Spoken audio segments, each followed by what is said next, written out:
Welcome to Next in Tech, an S&P Global Market Intelligence podcast where the world of emerging tech lives.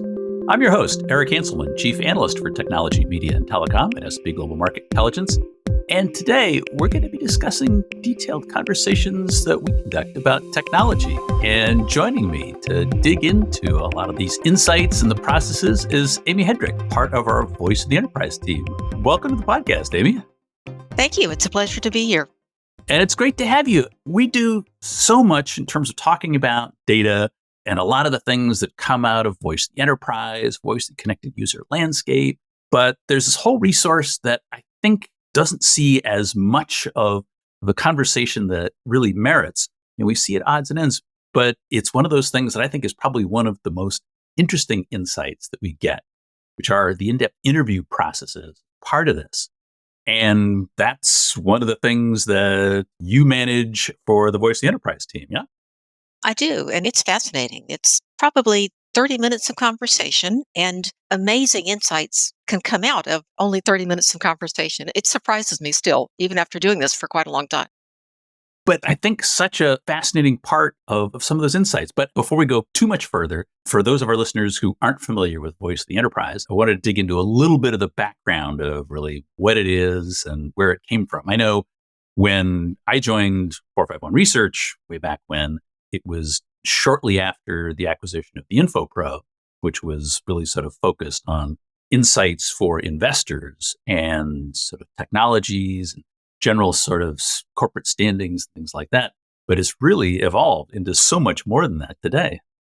It has. It's the 451 Alliance officially, and it's very different than perhaps some other panels and discussion groups because, first of all, these are not mercenaries. These people are not being paid with gift cards or money or something.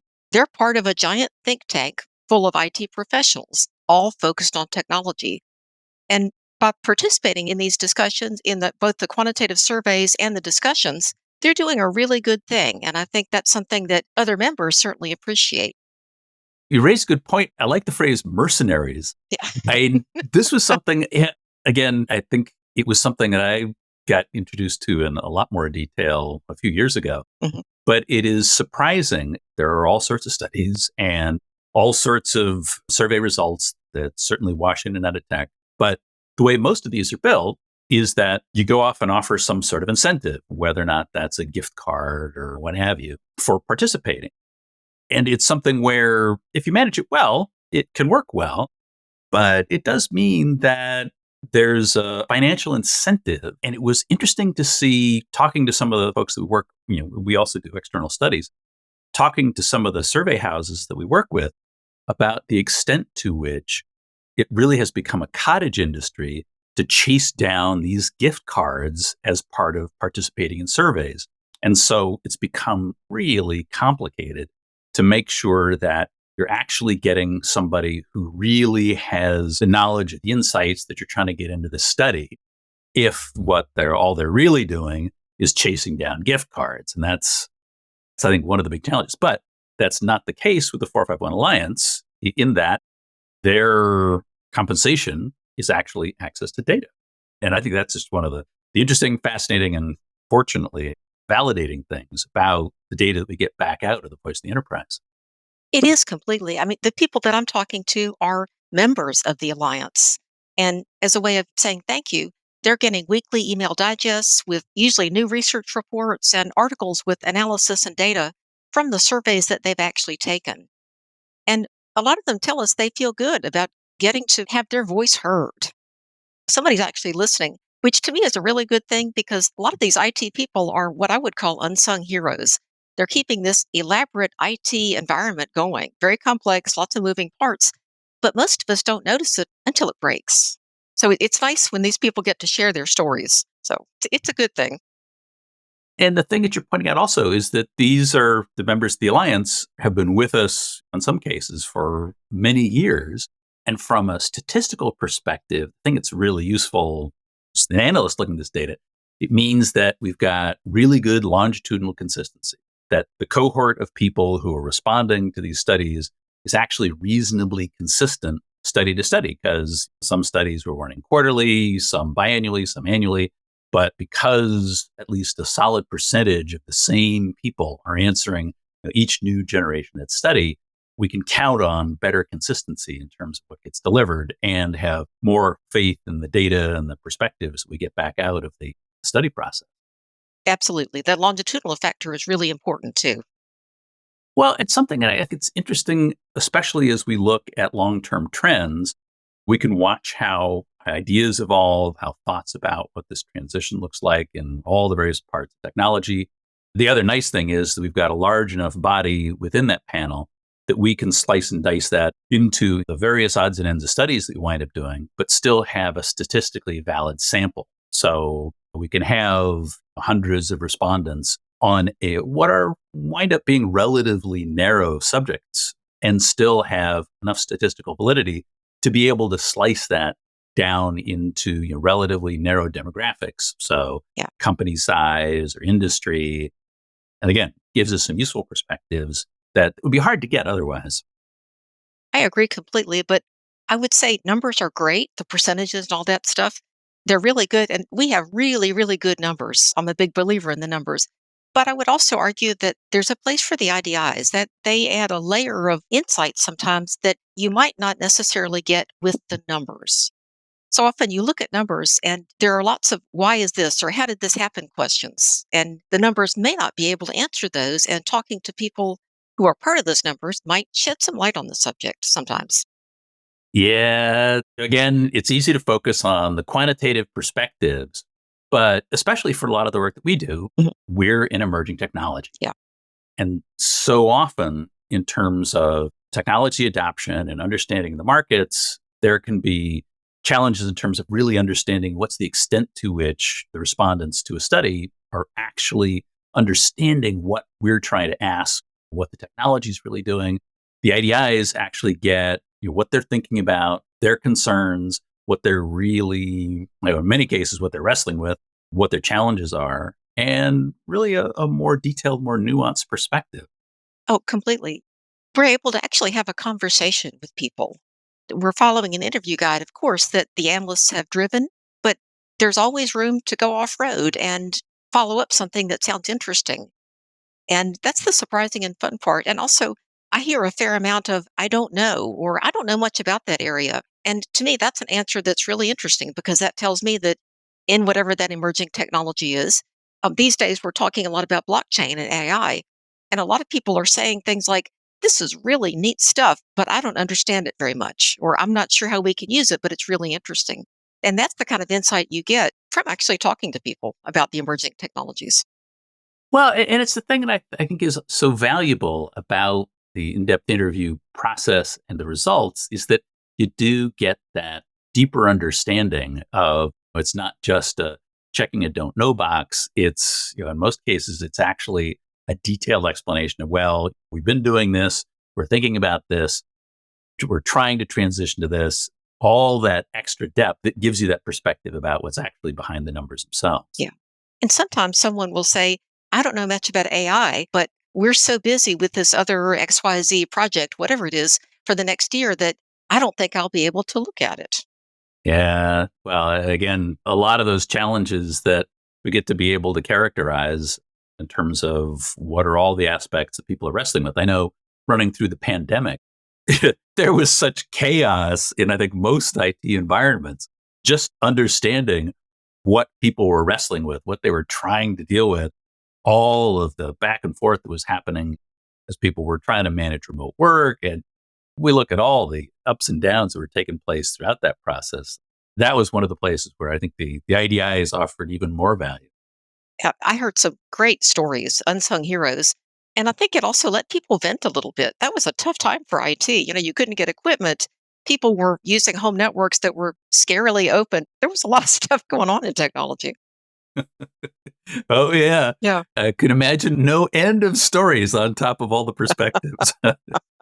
Well, but that does speak to the fact that it's this cohort that has been part of this process, who really understands what the mechanics of it are, but also are clearly comfortable enough to have conversations on that level, which, again, all the better to understand where they are and glean some insights into what their challenges are and what they want to accomplish. There are, and we try to take a holistic approach. We're not going in just asking, so what's going on with storage these days? Or what are you doing with the network? We're asking bigger questions. What's going on with IT? What are the changes you're looking at? What are your challenges? What are your problems? And I think that tends to yield interesting results for us. We find out a surprising amount about what's going on in their IT shop, and it can be very valuable. Well, it's one of those things that I'm always interested when I'm working on new research areas to go in and actually troll through the IDIs. And from the analysts, what we get are a lot of the snippets and basic condensed things that you and the rest of the IDI team will actually pull together. You're basically taking the highlights from all that half hour worth of conversation and putting that together. Those are the things that I think that interesting aspect that if I'm trying to get a feel for how things are migrating. But sometimes we'll hear things that are interesting on a number of different fronts. I mean, there are both some benefits and some hazards in the IDI process. I'm sure you run through as in terms of really understanding where people are. But to me, the only hazard is the question that you don't ask. And I say that because when you're talking to people, you can usually hear in their voice there's more to the story or there's an unasked question waiting. And that's why I'm glad that we're able to be flexible because we can find out sometimes unusual things that are going on that we might not have thought to ask about. So that to me is the only hazard is that you miss something.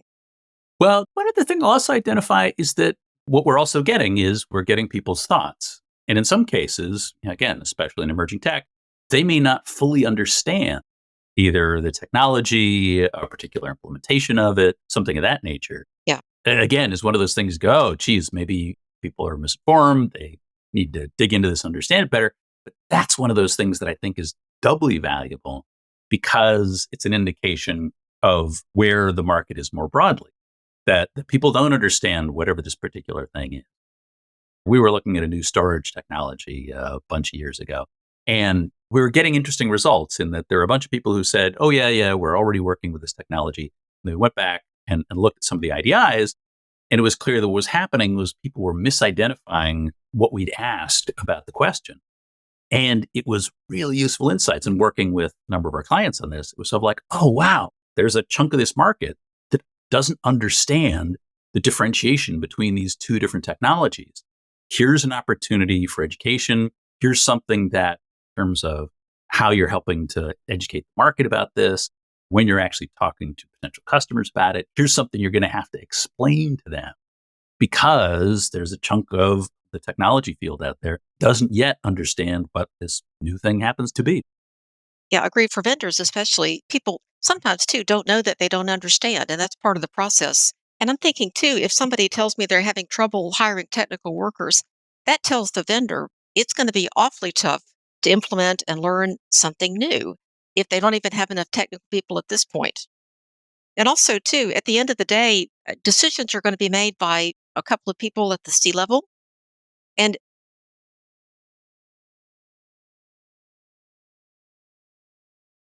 it's helpful if the IT proponent of the new technology, who might not understand it as well as they want, has perhaps some information at their fingertip, a narrative about somebody else using it, or a report from us that says, yes, this is interesting technology, something to use that helps to put things in perspective.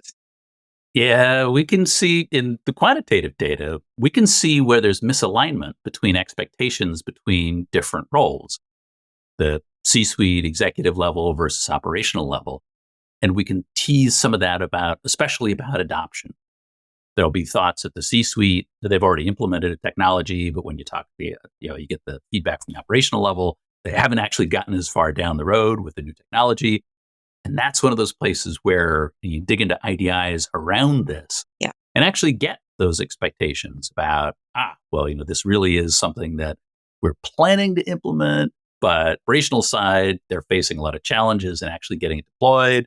Or, we bought this stuff, but it's really hard to actually deploy and get operational. Yeah. Those are the things that are just those great insights that you get above and beyond just the raw numbers. A classic example of that would be an executive insisting that the organization go to cloud right now. It's really important. We need to get to cloud, everything in the cloud.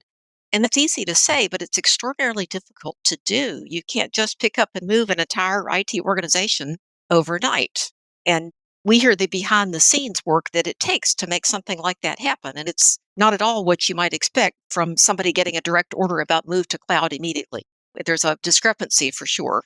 Misalignment. Yeah. There's a lot more to it when you've got to do the lift and shift, actually got to manage that process. Not as easy as it looks. No. So, how should enterprises leverage IDIs? I mean, what's the thing that they need to look at? Because these are also, it's part of the voice of the enterprise full data release. You go to data hubs, you get not only the raw numbers, but you also get the narratives that are those huge curated pieces of the IDI results. I think if it were me, I would probably look pretty carefully at the numbers and I would make notes about questions that I had. Does this make sense? I'm surprised this number is low, it's high, whatever. And then I would probably look through the narratives to see if there were any answers to my questions. And actually starting to dig down into some of the rationale behind them. Yeah. Again, that's one of those things that I would say. It's the thing that I love to do about that is just to take a look at something that's both topical, but if you're looking at, be it trying to make sense of numbers, trying to understand some of the detail that's actually behind them, there are the IDIs to actually give you what's top of mind and the other pieces behind it. And often in a project, there's some fundamental flaw that people talk about before the project happens or while it's happening. The project continues anyway. Sometimes I think people would be served well if they looked through the narratives to see if that fundamental problem was actually still a problem. Actually understanding up front what the challenges are. And Yeah. well, because it's very much that ability to take a look at here are real world experiences in this whole range of different aspects of technology, because it's everything from storage to security, compute infrastructure, cloud, all these different aspects that we've got perspectives on that can help give you some background in. And interestingly, you use the word perspective. And that's something that I hear from some of our respondents who have been in the industry for a couple of decades. And that sense of perspective gives them a little bit of objectivity when it comes to new things because they in their careers have seen a lot of different shifts, the pendulum moving back and forth on a couple of different areas. Mainframe, everything centralized. No, it's going to be decentralized client server. No, we're going back to centralized again, for example. Lots of things like that. It's interesting to see that perspective may not be shared by some of the folks that they're trying to work with. So there may be some, I don't know, if I were a vendor, there might be some messaging adjustments to make, or I don't know, some historical perspective that might help to convince people. Well, you raise a really good point there, which is that, it's the thing I land on a lot, which is transitions are hard. Mhm. And so much of a successful technology transition is really making sure that not only the tech gets built out right, that whatever those transitional energies and the actual technology piece get handled, but the people part is just as big, if not a larger aspect of that. And you've got to have a feel for what teams are comfortable with, what they're going to be able to manage in terms of that transition, and what they feel like they need in order to move that forward. True. And you can't put people all in the same category either. There are people who are anxious to learn new stuff and they're the first to sign up for training. But there's also usually some small percentage that just says, thanks, but no, I'm good with where I am. I don't really want to learn anything new. And whoever's managing that has to somehow take that all into account and make it work. And those are places where some of those perspectives, we can capture them, hopefully offer some insights around that.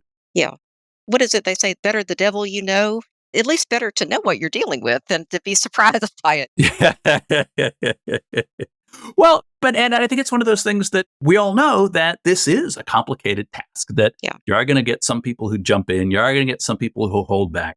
And if you can actually get some insights into both of those, get the perspectives of the folks who are leaping ahead, get the perspective of the folks who are holding back, hopefully that gives you tools to be able to manage this in a way that allows you to be more successful in terms of managing this crazy complex thing that is all of this technology. One thing that helps is that everybody is looking for a benchmark, don't you think? Everybody wants to know, especially with emerging technology, am I ahead? Am I behind? Am I a laggard? Am I an innovator? What am I in this technology? And the numbers help quite a bit. And the commentary helps too, to help people understand where they are in terms of the new technology. rather than just guessing, because I think most people really want to know. And unless you've got a really big network of people to talk to, you can't find out where you are, what your benchmark is, what your level is. But the thing about the alliance is the alliance is your peer group. They are the ones that will help to benchmark you. And I should note too, this is all anonymous and confidential.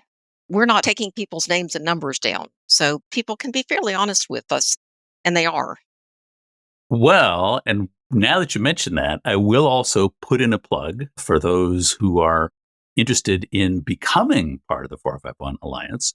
If you go to the Alliance website, 451alliance.com, and basically you can sign up. There's a vetting process you go through, but basically you identify what you do, what you know, and once you go through the initial screening process, you can become part of the Alliance and, as Amy was describing, participate in the actual process of being part of the Alliance and get access to a lot of the data that we produce, get analyst insights as part of this. So from an enterprise perspective, Amy, as you're saying, it's a great way to get a benchmark in terms of where you are with others and get into some insight into where things are headed. Well, thank you, Amy. This has been great. A lot of insights, and we'll point our listeners to a lot of the data where they can actually get into this. So much to do, but thank you for being on the podcast. Thank you. It was an honor to be here. Thank you. And that is it for this episode of Next in Tech. Thanks to our audience for staying with us. And thanks to our production team, including Carolyn Wright and Caitlin Buckley on the marketing and events teams, and our agency partner, the 199. I hope you'll join us for our next episode, where we'll be discussing 5G and IoT, a whole set of things that are going to be happening in a couple weeks that are going on. I hope you'll join us then, because there is always something next in tech.